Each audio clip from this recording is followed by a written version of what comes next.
My name's Chris. And I'm Kristie. This is the Washing Up Podcast. It certainly is, and you sound so enthusiastic, my love. Yeah. No, I'm really enthusiastic. This was a great episode. One that will... Don't lie. Who am I kidding? I'm not going to lie. I didn't enjoy this week at all. And it's not just because Larry went home. It's genuinely not. We're going to get into it. There is a lot to like in parts of this episode. But Indignant Alan, for starters. Oh, Indignant Alan was amazing. There's Morally outraged Alan. Yeah, morally outraged Alan at the start was wonderful. There's a lot of other things that were really good and really positive about a bunch of this stuff. Mm-hmm. But I'm going to say it straight up front. I thought this was a terrible use of Botanical Week. It was all off. I thought everything felt slightly out. Yeah, like the tarts were a good start, but I think it was too broad. Like usually when you get a Botanical Week, there's a little bit more... There's a few more boundaries, a few more set things. Like it would be a fruit-based tart. There'd be again, they did a really good job at the start of outlining what constituted botanical. Yeah. But then didn't really proceed to use that in any way, shape or form. It was just sort of the last challenge. We've talked about this in others. In Australian Bake Off, one of the worst challenges they ever did in Australian Bake Off where it was sort of an open-ended, do whatever you want. And they don't work. No. And I thought that was a bit of a problem. The technical will come to. That's a whole conversation on its own. Look, I'm not going to say that this is creme caramel territory because I can understand the creme caramel. I didn't quite get that, but we'll come to that when we talk about it. Mm-hmm. But, look, there were some good things there, but we set a very high standard for Canadian. And we've always said that we're honest and we're never going to just say that things are great if they're not, or vice versa. And I didn't enjoy this week personally. Now, you might have loved it at home and fantastic. Run, don't walk to that viewpoint. Mm-hmm. But we'll have a conversation about it.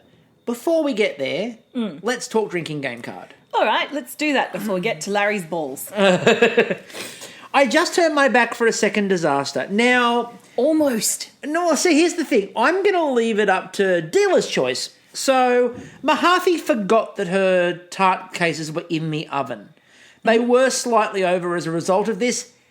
Have a half shot. Yeah, or Mahathi forgot to switch her pan on, but it's not like she turned away for a second and then there was disaster. It was like... I tell you what, if you combine, and I think Mahathi, I think you'll back us on this. Yeah. Combine the two disasters. Have a drink. Take a shot. Yeah. Done. Beautiful.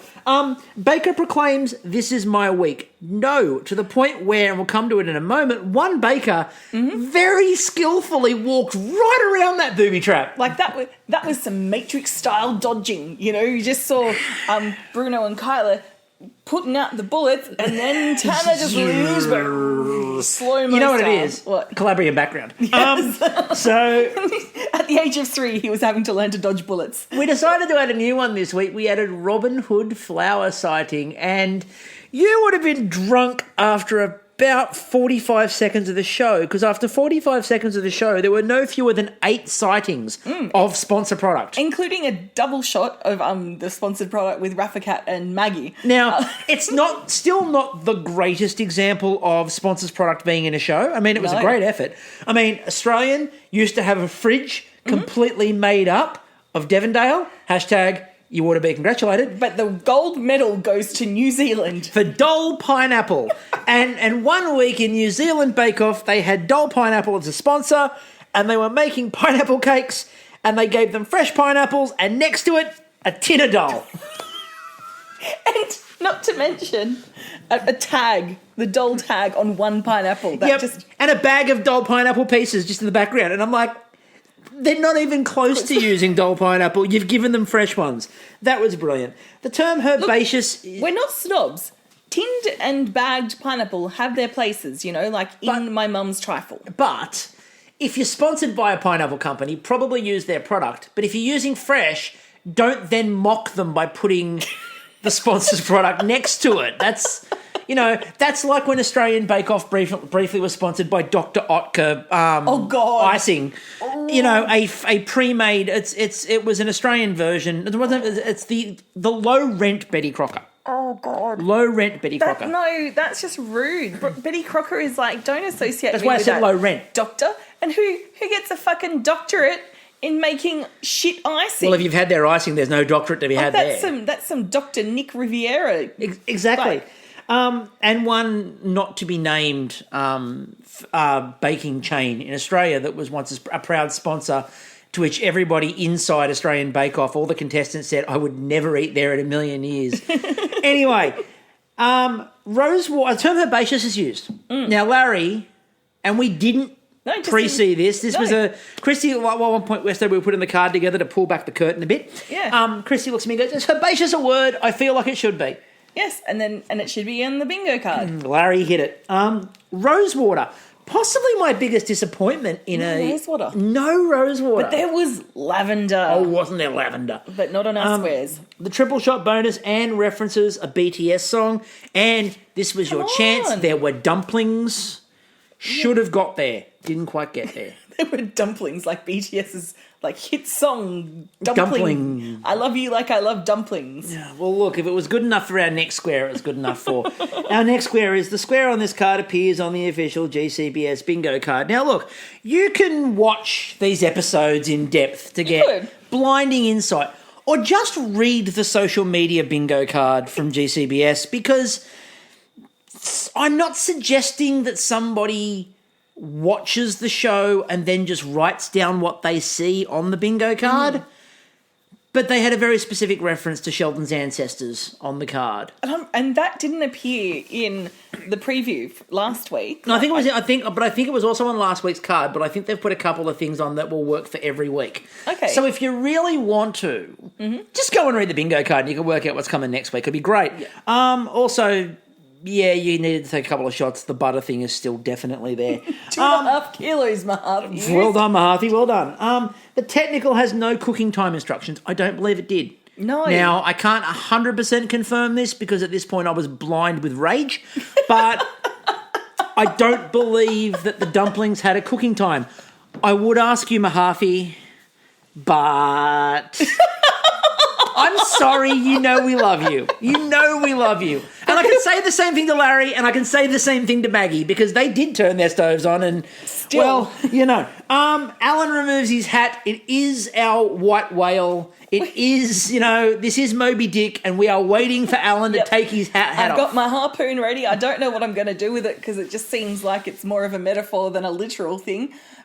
Chapter 1, Call Me Ishmael. Anyway, Okay, no, I just have to stop there. Okay, Alan and his hat.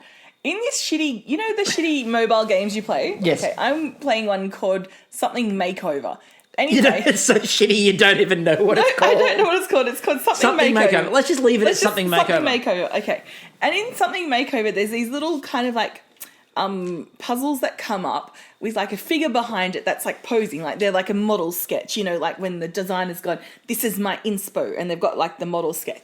And there's one that I swear blind looks like Alan, it's got the hat, it's got the tight pants, the long sleeve shirt. It's just it's fucking Alan. And I just need to know if Alan, he modelled for it? Modelled for Something Makeover. I think he might have modelled for Something Makeover. Alan, if you can let us know if you modelled for Something Makeover, that'd be fantastic. We all have our candy crushes. I see what you did there. No. So again, pre-credits, we got the herbaceous from Larry, so you automatically had a hit there. Now, when they got in, obviously, and they're setting up the week, now Larry showed his bake-off knowledge. This is a man who's seen all these. It's like when he was talking about botanical weeks, and he goes, try to work out, what do you do for a technical and botanical week? And I'm sitting there going, come on, Larry, I know for a fact you've seen British Bake Off. Yes. I know you've seen Botanical Week. But I like the fact he told a really bad joke and then went, but that's part of the show, to have bad jokes. And that's a veteran. That is, yep. Can I also point out, normally we reference, obviously what the ladies of the pavilion are wearing. But can I just say... Bruno, channeling some 90s with the popped collar. I kind of felt like it was Edward Furlong on a European, cruise. You could have just said Edward Furlong and just leave it. Not Edward Furlong, Edward Cullen. Yeah. So, no, Edward Furlong would be like a military-style jacket. Yes. And I had a lot of posters of him growing up. 102 to be exact. 102 Edward posters. I did have a bit of space on my part of the bedroom wall for Jonathan Brandis, but it was mostly Edward Furlong. Sequest DSV references. Yeah. Anyway. God rest his soul. Yes. Anyway, what was I talking? Oh yeah, Bruno's look. It was so like I could expect him on like the Riviera, just taking. I would have expected a Lacoste shirt with a popped collar, boat shoes, tan shorts. We're not turning Bruno into a Chad. No, but on the Riviera, that's acceptable dress. Is it? Yes. Oh, I don't know what. I've watched a lot of television. I know this. Then what am I thinking of? Maybe wandering through the streets of Italy. Milan. There we go. Milan. He's shopping in Milan. He is shopping in Milan. Now, the signature was 8 mini fruit tarts. This was fine. This was good. Yep, great start. They Strong talked start. about, now, from an Australian perspective, and I had 2 hours to do this, 8 mini fruit tarts. Now, from an Australian perspective, we had to get used to something that I always get really... It's one of the things that sets me off. Colonialism. Well, that does. But more importantly than even colonialism. Sexism. More important than even sexism. Check out the rallies that happened in Australia. Exactly, they were amazing. But more important than even sexism. What? The pronunciation of the word herbs. I mean... Do you have any idea how irritating it is for a part of the world where we pronounce, we leave a lot of things out of words in Australia. We really do. The one thing we don't leave out is the H in herbs. But it makes no sense because they don't call it an horse or they go, hi, No, Oris. the English would do that. Yeah, come here, you blooming horse. They even say a bit of an H. Yeah, they do. It's Cockney, but It's Cockney. They go, oh, Larry, let's go jump on a horse. Oh, yeah. Horse, exactly. Horse. But it's like they're only Cockney when it comes to herbs. It's like, but it's so, again, we're going to do this is going to be a little bit of a, what is it about the Northern Hemisphere? What is it about the United States and Canada where, herbs, aluminium, aluminum. You're leaving letters out. Why are you leaving letters out? Pronounce things. Please, I beg of you. And Canada has no excuse. I mean, you're still under the Queen, and it's her English. Exactly. She owns the language. She owns the language. I'm sure when they put the crown on her head and she's coronated, they give her the deed to England and the words. They hand her a dictionary. Guess what? That's possessive tense. Anyway. That might be one of my greatest ones ever. Anyway, moving on. So, you need to get used to hearing the word herbs, not herbs. And the only thing I can think of is they've listened to the podcast. But they call it Herbie Goes Bananas, not Herbie Goes Bananas. And Larry said it was herbaceous. What's going on? You know why they did it? So they've listened to the podcast before. Yeah. Now what happens? Just say the word properly. Herb. That's what it is. The trigger. Okay, yeah. Right, it's got to be the trigger. Every time they say the word herbs, I feel the need to start singing "Slice of Heaven" by Dave Dobbin and the Herbs, his backing band. Got to be the only reason. Yes, must be. Because, you're right. The herbaceous. They use the Herbie Goes Bananas. And does other stuff. That car has more of a life than a person that's getting COVID tested and being announced as a carrier and they need to track where they're going.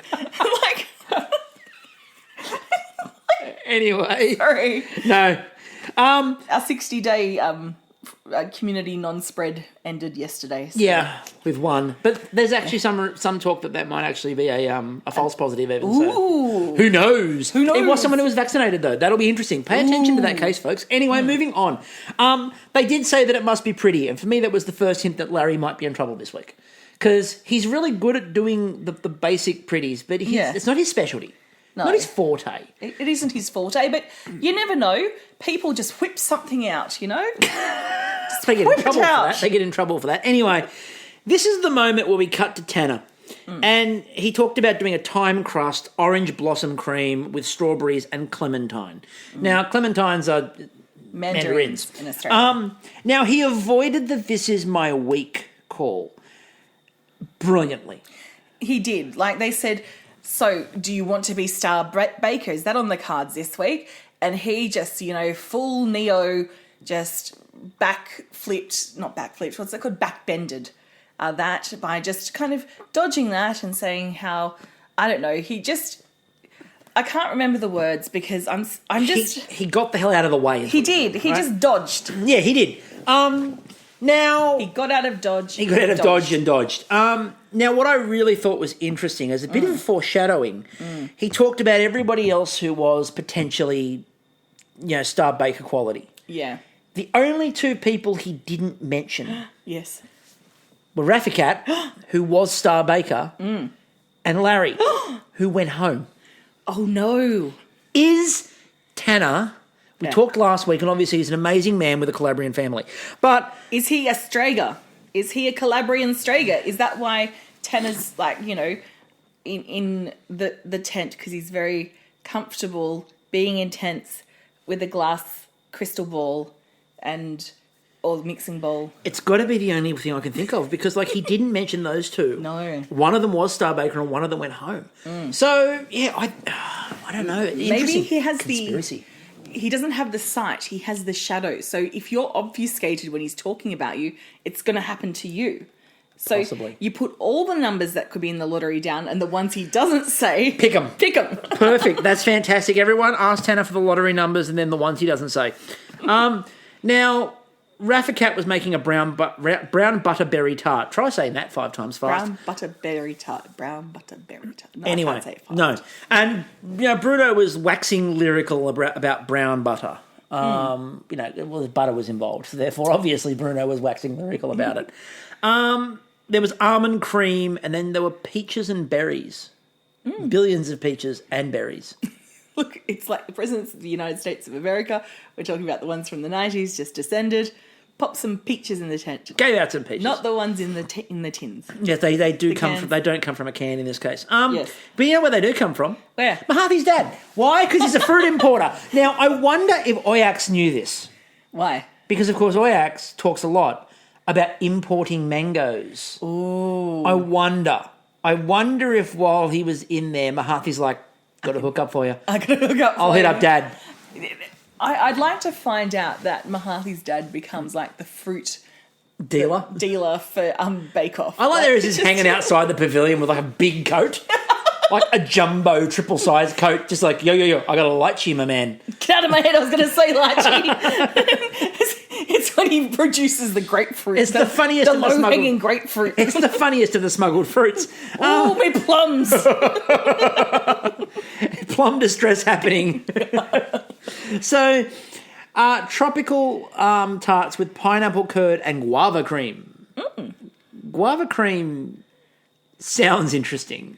Well, isn't like... Oh, no, I'm thinking of pawpaw ointment. You know, the pawpaw ointment? That's not guava cream. Guava cream sounds like something you are treating infections with. Tropical infections. Yeah, pawpaw ointment is there for like dry skin and stuff like that, and guava cream is there for the tougher infections.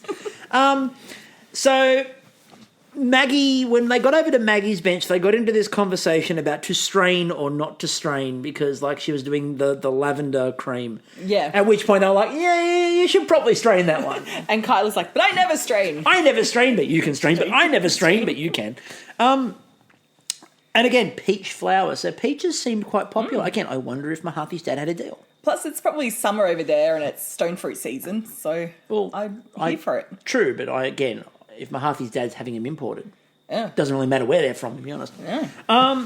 So Sheldon. Now, Sheldon decided to take a completely different approach to this whole thing. White chocolate, lime, and goat's cheese as the base. Yeah. And then went with pistachios, sugared sage, and hard candy strawberries. Those hard candy strawberries look amazing. And how he was saying they're just like a Chinese street food. I'm like, where has that been? I grew up near Chinatown. Hello. They had Emperor's balls. They were delicious. Where's my fucking candied strawberries? This just in, Kristie says Emperor's balls are delicious. They've changed it now. They're now Emperor's puffs. Oh, I don't know if that's better. Is that better? I know, but it's the best place because you go out for like dinner in Chinatown and then for your dessert on your way out, you go past and for $2 you get your little bag of Emperor's balls. Emperor's balls are cheap. And they're nice and creamy on the inside. That's what you always want. All right, so now Maggie brought back memories for me of university. Because she held up a peach and went, "Oh, that's a nice peach." And that went back to my time at university where we were watching the film, and I've mentioned this one before.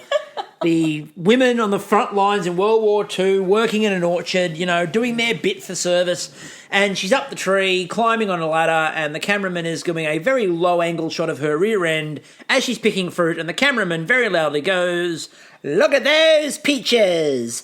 in the most sexist thing I think I've seen in a very long time. And it was so weird because they're like picking apples. Like, it didn't even make sense. It didn't even work. They were bananas. No one knew why. Anyway, now Larry was making an orange pastry cream with rum and dragon fruit with shortbread crust. I just it was like Dragon Ball Tart. And it's just like, Dragon Ball Tart. Goku. Like just energizing in the corner. You know what the problem was? Larry should have Goku run around the pavilion. Yes. How is he going to charge himself up for this bake? Yeah, arms backwards. Anyway, so it was really interesting because, again, Bruno gave him a bit of a hint when he said, are you worried about using too many juicy fruits because that'll be quite watery? And Larry just looked at him and went, why would you put, chewing gum in it? Exactly. Canadians, no idea. Australians, having a laugh. Pissing themselves right now. Anyway, but that was the thing. It was like, are you sure you're not using too many juicy fruits? And Larry just went, no, I've done it at home. It works. Look, Larry knows his juicy balls. He does. Little speckled jewels and balls. Sheldon gave us one of those phrases you only ever hear in the pavilion, which is, "I've never candied so fast in my life." Wasn't aware there was a timer on it. No. I like the idea that he does time it like a pit crew, like timing their pit stops in Formula One. Yes. Ready and go. Come on, candy. Oh, no. Left a bit over that'll there. cost him in the final lap. It turned out, by the way, at the end, the reason why the candying didn't necessarily go to plan was the strawberries were way too big. Wrong time of year for little strawberries. So Maggie, they said it was a beautiful bake. The lavender was excellent, and Bruno with one of my favourite under the radar lines. It makes me think of my grandmother, or the toilet, because of the lavender. He said eau de toilette, not all the toilet. I know he said eau de toilette, but I would much rather think he said all the toilet because if you think about it though, what does eau de toilette mean? The toilet? Scent in the bathroom. It's about sweet eau de toilette. It's what you spray to make sure that, it smells nice in the bathroom. So. Right. It's a toiletry, actually. It's not actually about smell. But it sounds so much better if you say all the toilet. Yes. Because, when you go into bathrooms and stuff like that, potpourri and, spray, it's going to be lavender, right? This is the problem. I actually do have that thing of going into, if, it's one of those horrible sprays that's supposed to be lavender, and it's slight lavender, mostly chemical. It's one of those smells. Oh, yeah, I don't like the overly chemically smell. I did go into a gift shop, a fancy gift shop once, and a very famous tourist attraction up the Blue Mountains, just past Miscellaneous City. Miscellaneous Sydney, huh? That was a bit of a Freudian slip. And they had this, it was called Poop de Toilette, and it was supposed to be this thing that you could actually pop in your toilet to keep it smelling fresh, and they were making it was such a new thing, and I'm like, look, they've got the duck hangers, the little toilet hanging things, the Harpic flushes or whatever the equivalent is. Let us know if you had this in Canada. No. Hopefully they do. Yeah. Mahathi, they said that it looked great and the little coconut shells that she made tasted like coconut, which were really good. But they said, unfortunately, that her dough was... And the snozzberries tasted like snozzberries, but the dough was a bit misshapen, unfortunately. And so when all of the tins that came out, they all had different shapes to them. Look, all pastry's good pastry. Don't pastry shame Mahathi. I know. Tanner, they said there was inconsistency in the bake, and they held them up, and one was dark brown and one was light. Again, the colour of our bakes should not be a judge thing, all colours are beautiful. Actually, one's usually burnt and one's usually far too crumbly, so it does actually make a difference. Anyway, the flavour had a beautiful contrast, though, and the time in the dough made it sophisticated. They were really happy with that. Larry, they said the colour tone was great, but it needed a glaze. Now, I couldn't work out, because Bruno started about the wet fruit. Forms. But it sounded to me like what he said was, and this is how I took it, that you needed to have the right consistency of custard, and Larry did. That was how I took it. It wasn't that he said, "Oh, it was too wet." He said, "You need to have the right consistency of custard," which you did. Yeah. And then his balls all popped up and ready to sit. Yes. And they did say that they were nice and refreshing. So I actually think it was a positive review. Yeah, that Larry's balls were refreshing. They were refreshing. And his custard was delicious and the right consistency. Exactly. To please. And, glazing was the only thing that could have made it a better treat. So Sheldon, again, needed more glaze, except for on the strawberries, which were uneven and probably needed a little bit less at times. But the goat's cheese flavour, they said, made it really stand out because it was a very different flavour. And Raffacat, they said the brown butter smell was evident and delightful. They said it was a great bacon with great flavour. And then Kyla called it delicate and textbook.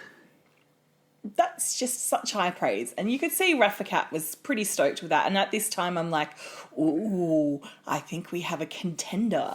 Yeah. But I didn't want to like, You didn't want to jinx her. I'm like no jinxing, no. Even though you're watching it after everybody else in Canada has. I don't get spoilers. I don't do that. I hate but the spoilers. fact that you would have jinxed her and like the episode changes. Oh, okay. That's what I mean. So suddenly, now, it's wrong. I got to be excited in the technical before we get to what actually happened. They said it's not easy being green. And I was just wanting to know frogs. And I immediately in my head went 2 words, pot brownie. Look. Because it's legal. Is it in Canada? Spencery's ahoy. What the fuck? Missing You the trick. had the ultimate herb. Yes. You could have gone real edgy on this one. What a botanical. What a botanical. You could have gone edgy in a good way, not edgy in a contentious... Okay, 16 pan-fried herb garden dumplings with scallion sauce. Okay, do we have 1 hour, botanicals? 1 hour and 45 minutes. All right. Do we have the botanicals? Herb, Yes. yes. Scallions in the... Yes, all right. Tick. Now, 1 tick. let's ask the question. Yeah. Are dumplings baking? Well, here's the thing, okay? So we can go technical on this because we've had bakes before, like technical bakes before, that have involved dough being fried in a pan. So do you remember, what's the one that... Dampfnoodle. Dampfnoodle, okay? So dampfnoodle is a dough being fried in a pan. Pancakes are a batter being fried in a pan. We've had cannoli, which is a dough deep fried. And it's technically a dough being fried in a pan like a dampfnoodle. Now my counter-argument to this. Couple of things. First of all, we've criticised pancakes. We've criticised everything that's not baking. This is not baking. Secondly, Yeah. and this is where I sort of come on this.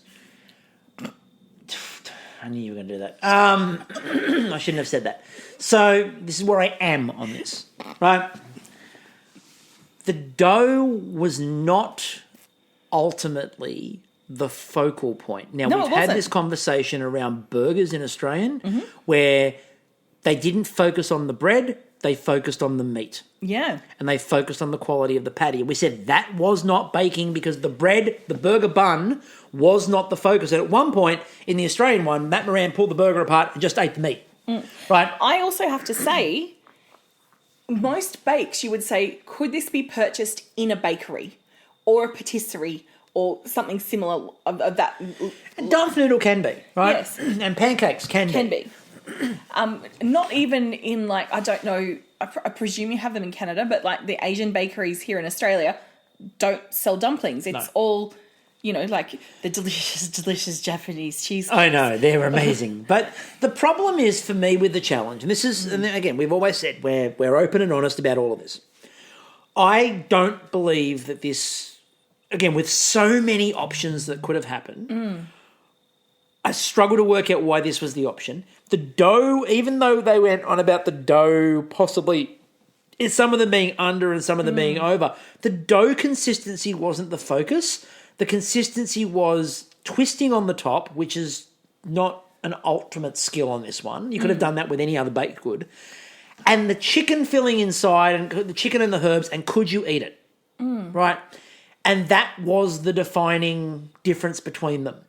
So I struggle with this one because I just don't think it was a good use of Botanical Week. No. And I feel like this could have been one, and occasionally you get these, but it could have been one where they just went, like some dumplings. Yeah. And fine if that's the thing, but I mean, like even the colouring, the top green with the spinach, sort of felt like it was trying to really push it a bit more towards, well, it's botanical, it's green. I thought it was pretty. I liked that kind of look. I liked Kyla's. Hers was styled beautifully. Yeah. It had the perfect green. But, like, you know, I've been looking at it from both sides, and I still err on the side of I would not purchase this in a bakery. Yeah. And I really had... Dumpling bar? 100%. Yep.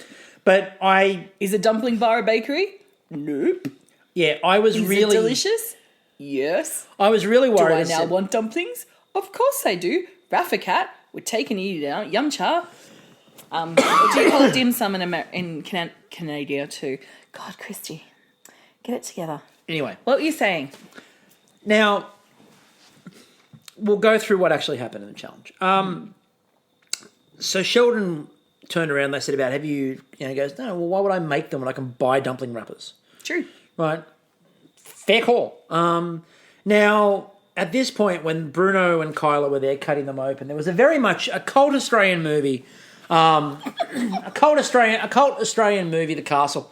Oh, yes. There was a moment from The Castle, and if you've seen The Castle, you'll get this. And if not, go look up The Castle and watch it first. Yep. And what do you have inside of it? Filling. And what's it made of? Chicken. Now, in The Castle, the line is, what do you call this, love? Sponge cake. And what's that on top, love? Icing sugar. There we go. Oh, why would you go out and pay for this at a restaurant? Why would you go pay for it at a restaurant? Kids, Get this at home. what do you call this, love? Curried sausage. Anyway, so go watch The Castle. It's a great movie. Then Rafikat talked about blanching the spinach. Jousting sticks. Tell him he's dreaming. Anyway, Rafikat talked about blanching the spinach. Yes, and then I went all Golden Girls and just imagine that the spinach would come out, in a nice big silky kimono, telling them about her last night of passion. Be careful. If you are not careful with that, RuPaul will send you home. I will shantae. I will sashay away. I will sashay away because that was a terrible, terrible accent. Now, at this point, Rafikat admitted... I admit that. Now, at this point, Rafikat admitted that she'd never had dumplings. And at this point, I know that, obviously moving to Canada, you don't get a lot of a chance to experience things, but I feel at this point we should possibly call in the United Nations. Look... Because Rafikat unveiled a bunch of stuff so far this series that she's never eaten, and I thought Anne was going to jump out a window. Like, I think Anne was offended on behalf both, of mankind? on a physical, spiritual, emotional, and ancestral level. Like, I could just imagine, like, the gasps going up the line of her Well, I mean, later her on, ancestors. Shelton says that he didn't want to embarrass his ancestors. So... Just imagine all the ancestors of everyone baking in that tent just going, like, there'd be some that'd be lackadaisical, like I never cooked, I got no stake in this game, and then there's just others just becoming mortified. I like the idea that the Asian ancestors, though, were sitting back going, dumplings in a baking show? Never baked a dumpling in my life. This is the whitest person thing we've ever seen. What the hell is this? We like the multiculturalism, but there's a step too far. No. So I loved as well. Anne had a really good episode because Anne then walks past Mahathi and comes up really excited and goes, "Ooh, we're getting to the rolling part." And Mahathi had the greatest reaction ever, where she looked at it and shrugged as if to go, "Sure, why not?" Yes. And Anne looked at her and she just shrugged again and went, maybe? Look, the dumpling... Okay, so in MasterChef Australia last year, the Dumpling King... Was it last year or the year before? Maybe the year before. It was last year as well as 2 years ago, because last year was an all-star series where they came back. That's right, but there was... it was... The chef. Yes. I can't remember his name, but he's... Like, you just watch him handle dough and the little rolling pin, and you're like... He just so Yeah, they had him in graceful. last season. Yeah, it was amazing. And I was waiting for that kind of action, and Didn't happen. No, there's no one. And you know why? Because it's not a baking skill. Not baking, people. Yeah. Not baking. Anyway, so Anne also became very disappointed at this stage that she couldn't eat Larry's mixture because she's like, where's it? She goes, it's in the fridge. What? Well, there's chicken in it. She goes, I can't eat raw chicken, can I? No. Not unless you go to Japan to that guy who slaughters his chicken that morning and will give you chicken sashimi. Just saying. We weren't there. And I like this is where she did the impression of Larry's son. Yes. Is that what he sounds like? I'll be your son, Pop. I'll be your son, Pop. Is that what your son sounds like? Larry's just like, no. Not even Geezer sounds like that.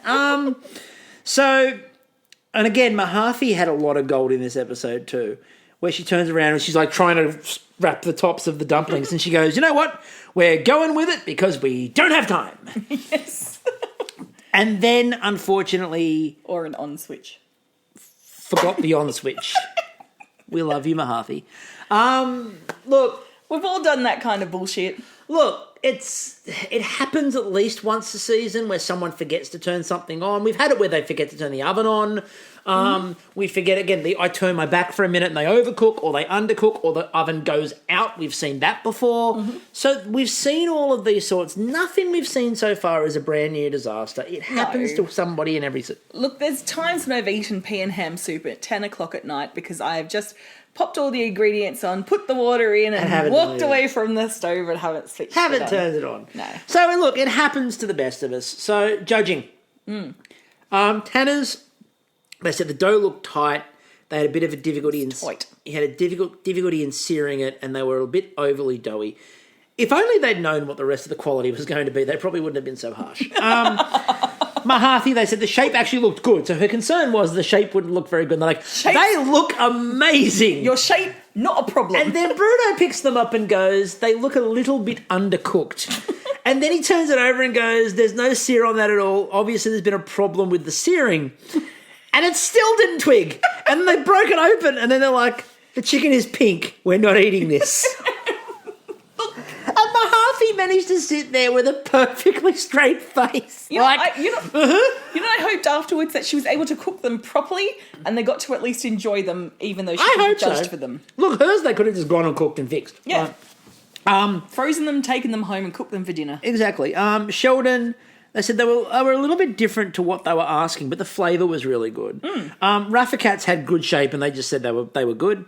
Larry's had a thick dough. They said the colour was good and the sear was good, but because the dough was a bit thick, it was a bit raw inside. Yeah. And Maggie had too much sear, but not enough steam. Notice neither of those words are baking. No, you don't.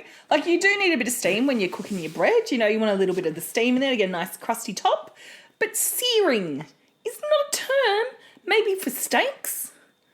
But that's not baking. At some point, there should have been a baking. But you know what I'm expecting next year for a technical? What? Fucking, I don't know, like paella. Paella would be a great technical. Right. We've had paella at a Bake Off Grand Final. So, anyway, but again, Maggie's... Not cooked by bakers, though. No, Maggie's was raw inside as well.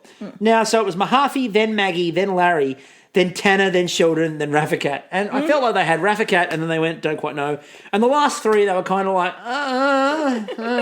Just toss their pictures up in the air and see who lands where. Now, the showstopper. The showstopper was a 2-tiered floral cake. Must be one botanical flavour in there. Now, they also needed to have handmade, edible and beautiful flowers. Now, my problem with this was they qualified in the conversation that they had. They may infuse any or all of the parts of their bake with botanical flavours. It wasn't even a requirement that the whole bake was infused with something botanical. It could be a part of it. It could be the buttercream. Yep. Right. So again, we're talking about this broad strokes thing, which was so generic. And it wasn't a narrowed down botanical. Like it wasn't a whole, it needs to be a purely floral cake. Like again, they went, if they'd gone herb in the first, then if they'd done something fruit. No, fruit in the first for the tarts. Yep. Because that makes sense. Yes, fruit for the first, herb for the second one. Yep. in the technical, and they sort of did. seeds? Well, they did go That's herb. botanical? Well, they did go herb in the second one, but they just went with dumplings. And they could have done something with herbs where you had to balance, use of time or things like that, which are really hard to do. Hash brownies, exactly. Now, again, they sort of tried to go floral in the third, but it was just general botanical with edible flowers, which didn't have to be made from anything herbal. I just realised they couldn't do hash brownies because the judges would be eating them and they would technically be at work, and I don't think you're allowed to be stoned at work. Yeah, but it would have been the end of the shooting day because they finished with a technical, and then the next day they did the showstopper. So you had 24 hours to get over it. But THC stays in the system for days. Well, I mean, look, the shooting schedule got thrown all over the place because of COVID. What's a day because of THC? Anyway, what's a day with the judges frolicking through the fields outside, putting flowers in their hair and just communing with nature? Exactly. I would have paid for that.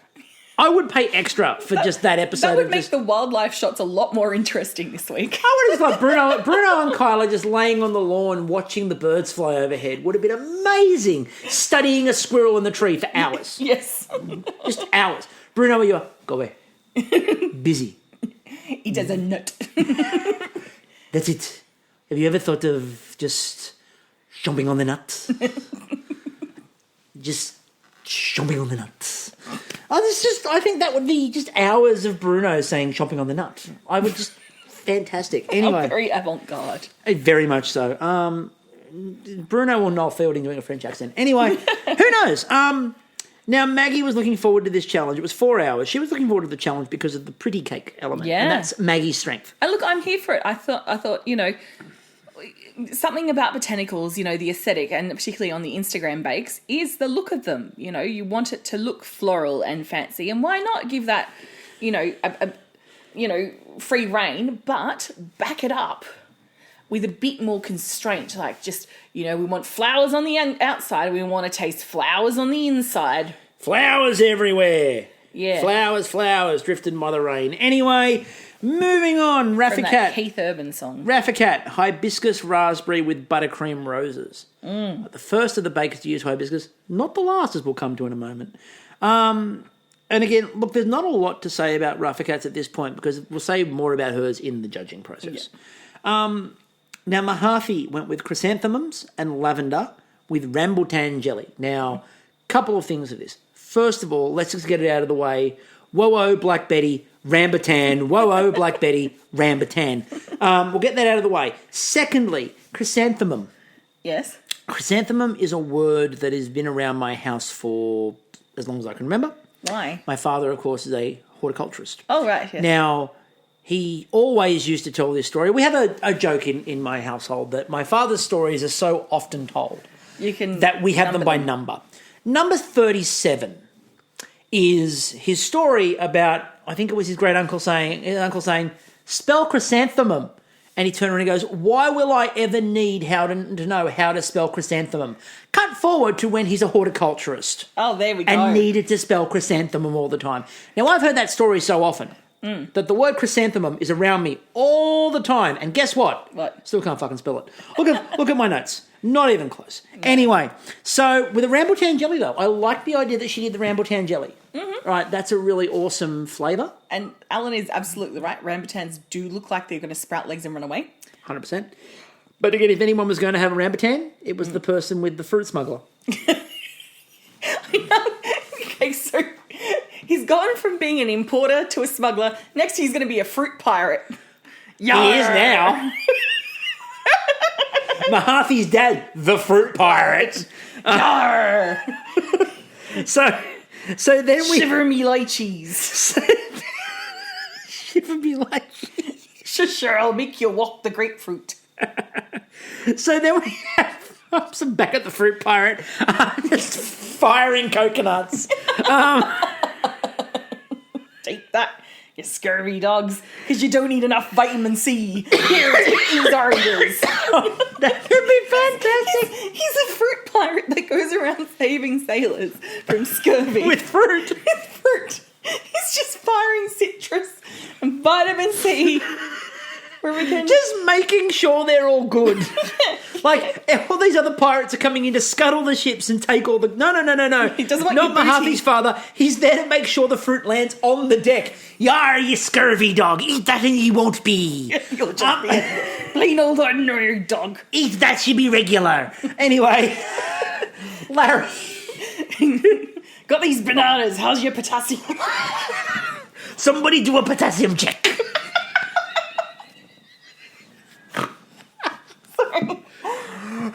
Moving right along. Rock melons off the starboard bow. Anyway, so... Pairs well with pancetta if you've got any. Anyone got a tasting platter? Yar! And these figs. Larry had... I'm gonna get there. Larry went with a lemon, olive oil and thyme with mascarpone in the middle of it, and gum pastries. Now, I'm going to sort of interject here for personal story time. Oh, here we go. Because the mascarpone Yes. brought up my weekend. It did. So it was wonderful. Friends of ours came over, went out to dinner to kick it in, had a pound of prawns each, or as you'd call them, shrimp. Yep. A nice seasoning on them. And we came home and Chris had prepared us some dessert from, little known chaps, Bruno Feldyson's book. Baking with Bruno. You know what wasn't in there in any way, shape or form? Fucking dumplings. Anyway. Funny that. But what was in there is something that actually wasn't baking either, but we'll get there. So Amaretto mousse. Amaretto mousse. That you'd pair with bakes. You would, and we did. We paired it with ladyfingers. We did. But the amaretto mousse, it is quite simple, but the effect of that flavour, tip of the cap, Bruno, tip of the cap. It was outstanding. Having gone through, and we're not paid to say this, where there's no sponsorship deal, there's no agreement in place. If you haven't got Baking with Bruno, why not? I know. You need to get it. Like, seriously, it took me forever to get it sent out here, but very much worth it. And I've been going through the thing going, yeah, that's next. That's after that. And I've been more than happy to let him. Yeah, you've been more than happy with that. So anyway, back to Larry, because, I've been trying to not talk about it. It was inspired by the Nice Botanical Gardens. I know, and I'm like, okay, you're talking about holidays this week, and they're not botanical gardens. Your dad will kill you. Botanic Gardens. Botanic. It's botanic. Again, that's story number 23. Now, Maggie was making a caramelised mango jam and a chamomile cake. Now, I want to know, did she use the fruit pirate for the mangoes or Oyaks? Ooh. Did she go against family custom to get better mangoes from Oyaks? I want to know the answer. Maggie, please let me know. Was it the fruit pirate or Oyaks? Who sourced you? Now, Mahathi, then they cut to Mahathi with possibly, and again, Mahathi's had a few good shots this whole series. Who can forget her dancing like a toddler? I know. Right? It was delightful. Earlier this episode, the shrug, which I loved. But the joy on Mahathi's face as she looked at basically 2.5 kilos of butter in a bowl in front of her and just looked at the camera and went, I'm making buttercream. I'm just surprised we didn't have Bruno just lurking quite close to the bowl. Yeah, like you see Paul Hollywood in Bread Week lurking around it. The Bruno, wherever there is butter, Bruno just like appears over the bowl. Now, Sheldon was adding shiso for colour to the buttercream. Shiso leaf, there's no telling what the flavour is. See, I thought for sure you were going to go something with a shiso unusual reference for Cyndi Lauper, but you didn't no, do that. No. Pineapples and plums. Now, what they could have done, though, if it was Tanner, because we'll get to Tanner now, you know what he could have used? What? Davidson plum. You could have used Davidson plum and you would have got a nice purple like you got on your, like pinky purple like you got on your cake. Now, but Tanner, you used the powder. Now, Tanner flavoured with hibiscus. He made a concentrated tea. And then suddenly we get, I'm going to reference the Outback. Now, the only time I've seen the Outback that pink, I was about to say. Priscilla, Queen of the Desert. I was about to say, Kristie, the Outback, known for... Bloomin' onions. No, not that one. Kookaburra. Definitely not that one. Oh, okay. Uluru. Yeah, that's there. What else is there? Frilled neck lizards. Yep. How much pink? If you add a lot of white to the already red sand out there... How much naturally occurring pink? Probably 0. Yeah, so it was very pink for a design which was based on something that is not very pink at all. Look, Uluru, if you go and look up Uluru, that's what people would have known as Ayers Rock, but that's not the correct name. They take those pictures of it at different times of day, and I'm sure at one of the sunrises or sunsets. The only pink you'll ever see, you'll ever see is sometimes when the sky is stormy and you get a bit of a pink and a purple hue on the sky. That's about it. What I did like, however, they get willies out there. They do. They're like little mini tornadoes. What I did like, however, is the pineapple out there. What? A lot of backpackers. You know what stays out there? A lot of backpackers. So the pineapple was an interesting call. I mean, obviously that's a Queensland thing. Not so much an outback, but more of a Queensland, northern Queensland thing. Yep. The hibiscus, yep, that works. Yeah. With Banksias. Yeah, now... Good to see the Banksia referenced. I know, but Banksias are more your coastal. Yeah, they are. They? They are. They're far more coastal in nature. You could have gone for Sturt's Desert Pea. Oh, that's the only Sturt's Desert Pea, which is the state flower of the Northern Territory. That gives you an idea. Kangaroo paw. That's Western Australia's. Flower. Some Spinifex grass. Spinifex grass. Oh, what an effect you would have got with Spinifex just blowing on top of the cake. I know, and you could have just made a little willy on top of it. That has a different meaning. I know we've half explained it, but that has a different meaning to what you think it does, Canadians. Yes. We are not talking about penis cake. No. Anyway, moving on, away from the penis cake. Look, I was going to say, away from the penis cake, and now we pipe. Yeah. But I will say this, though, Tanner. After the wet season, the desert does bloom. So there is a lot of colour. Yeah, look, and you know what, and you knew what a Banksia was. Yeah. And the design was pretty good. So look, lots of credit for that. Well done. Good to see some Australian representation in there. Yeah. Come back. We'll take you to the outback near our local place. Yeah, exactly, near Miscellaneous City. Now, you wanted to point out something else about Tanner, though. Did I? Had his toolkit.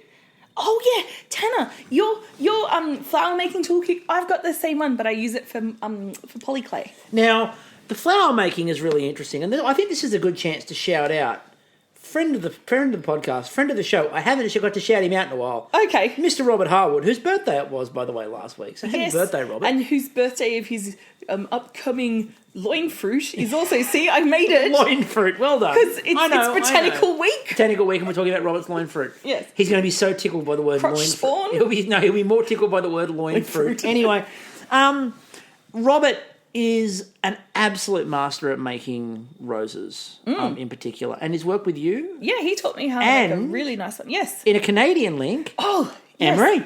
Yes, there was a beautiful exchange of flower making. It really brought the Commonwealth back together. If with the royals in a shambles at the moment, what will sustain this Commonwealth is Bake Off. 100%. Hence why we want the Commonwealth Games to be a thing. Anyway, yes. And why I need corgis. And why I'll be the queen. Anyway, so no, you'd never be the queen. I heard last week's podcast. Not only am I being next in line, but I'm being bequeathed 6 corgis. So be prepared. We'll talk to her when we get to the Vergies, because I'm sure she'll be at the Vergies. She makes an appearance every year. Remember last year, the jet ski?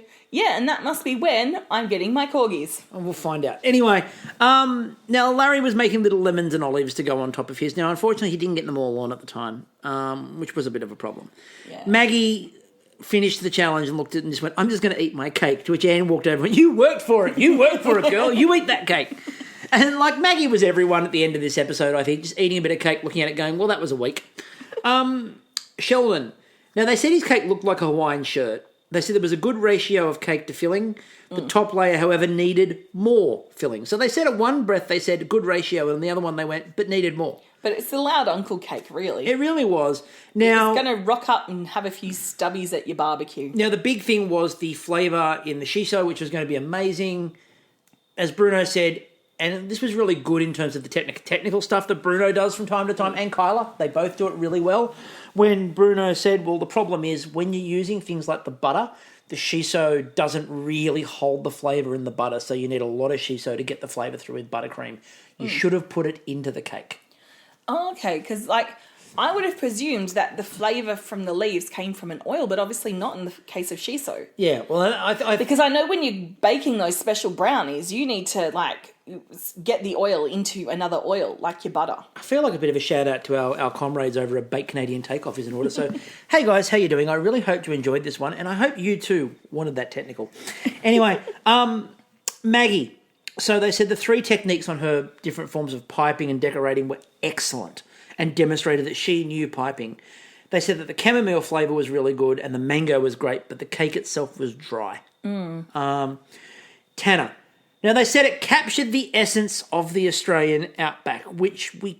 Obviously, they've only got Priscilla Queen of the Desert to reference. They haven't seen Crocodile Dundee. They definitely haven't seen... Oh, what's the one? Rabbit Proof Fence. Rabbit Proof Fence. That's one you got to watch with a box of tissues.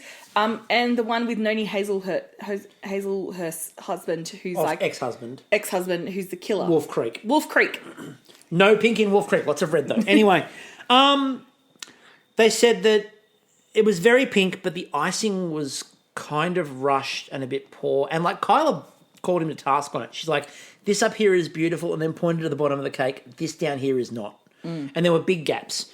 They said the hibiscus jelly was very sweet. Look, what he could have said is this is a protest. This is a gap to like protest the gap in Indigenous healthcare, like a remote Indigenous communities' access to healthcare and the gap in health and longevity. Well, I agree with you 100%. Yeah. I feel like you could say that in a better way than with buttercream. That's true. Yep. It's probably underplaying. Yes. It's probably weakening the issue by using buttercream. Yeah. Sparse buttercream in particular. And considering the Australian government doesn't listen to even like formal petitions, it's highly doubtful they will accept it in buttercream, like a baked form. Yes. I mean, on the plus side, at least this one was baked. Anyway, Larry, they said that it looked unfinished. It was fun, but unfinished. They said that the cake was light when cut. And they said the flavour was excellent, as the lemon mascarpone in particular was stunning. But then they also said they needed more olive oil in the olive oil cake. It was an interesting one. Anyway. I wonder if it's the type of olive oil, because, you know, olive oils have different flavours. And guess what I found out?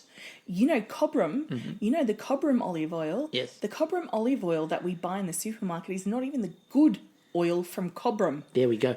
Controversy. What is the good oil for Cobram? Maybe one day we'll tell you. You'll need to listen to find out. Raffacat. They said it's simple, and it must. If you're doing simple, it must be very clean. And this was very clean.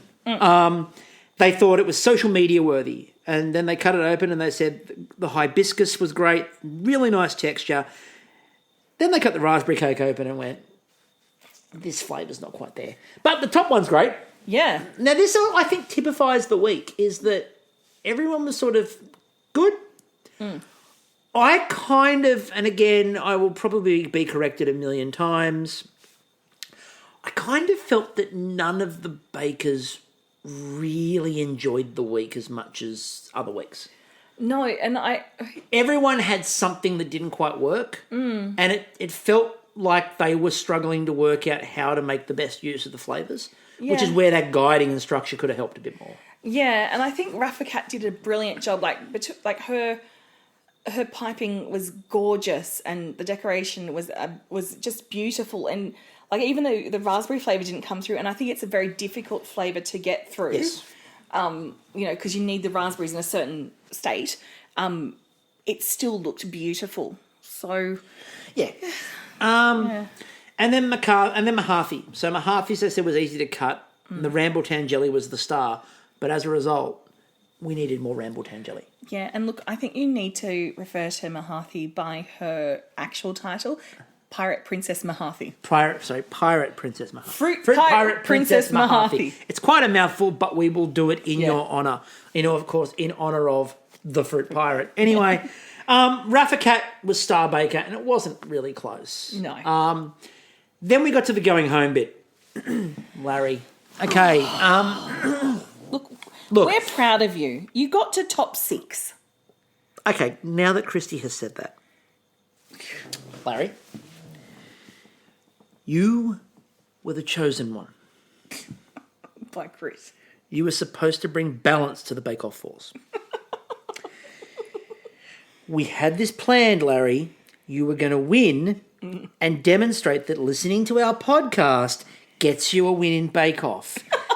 Then we become megastars. Yep. You get a piece of the fortune. Everybody wins. Oh, there goes our future, Larry. It's all over.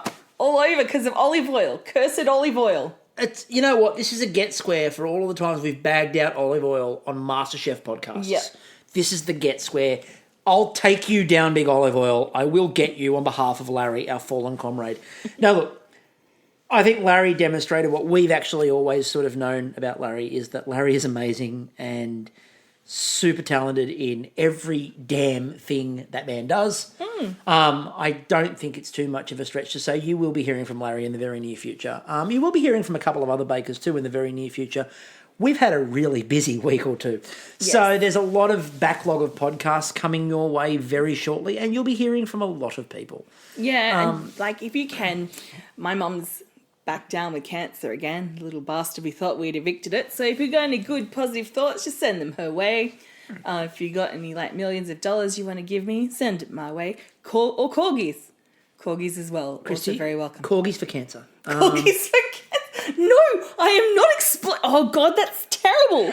Now I sound like no. Just thoughts and prayers are fine, okay? Any donations you want to make, actually put them towards people who are needy. We've got good healthcare in Australia, so we're fine. We do. Yeah. Although, if you want to lean Kristie in the direction of a corgi, I'm not going to say no openly. You will just shun the corgi in our household, won't you? Shunned. Unshunned. Yes. For feeding times. Shunned. Unshunned. Look, it's been a week. It's been, in more ways than one, obviously, it's been a week. But thank you, everyone, for listening. We had a really wide, diverse range of listeners in the past couple of weeks. Mm-hmm. We've had audience from all over the globe. We've had the United States. Yes. Hold on, I don't know their flour. Well, there you don't need to worry. I don't think I've got one. I assume it's dead. A gunflower. Gunflower. Let's go with the gunflower. We've had the Netherlands. Oh, yes. That's the tulip. That's their national flower. We've had Belgium. Oh, well, that's a chocolate flower. Actually, no. You could, if you made a red poppy out of chocolate. That would be good. Yeah. South Africa. Oh, that's a protea. Yes. That's a protea. We've had, and of course, we've had some really, United States, which we don't really know, gunflower is what we're going to say, and Canada. Obviously. Yeah, Canada, they'll know that, and they're like yelling it down the well, it's not if it's radio. the Saskatoon burial cry. It's the maple leaf. It's not a flower? This is why they couldn't work out. This is the problem. They have a leaf as a flower. You know who they need to ask for clarification on all this shit? Who? The Fruit Pirate. And on that bombshell, we will leave it there until next week. I am still Chris. And I am still Kristie. And we will catch you all later. Oh, icing sugar.